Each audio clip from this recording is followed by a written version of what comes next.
سمال يلعب الكرة في العمق باتجاه يونس والكنترول، يونس ممكن كرة الهدف الأول باتجاه مصطفى تعود إلى يونس، جول جول جول جول جول جول جول.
ما تغمض عيونهم بس على النصر، وي فريق بالهم ياخذ صفر. الجابكم ابد ما نرضى بالتعادل ولا عرفنا احنا التنازل،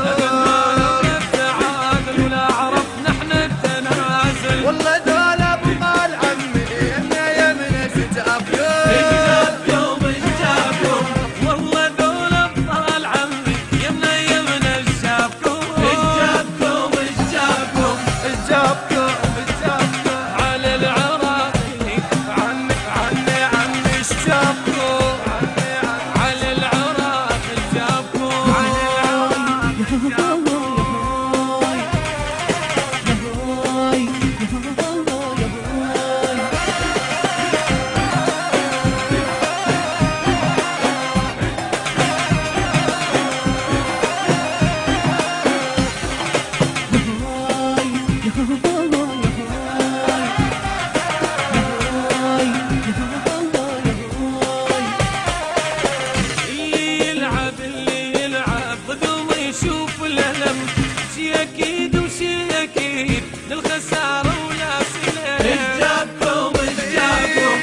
يونس تمريره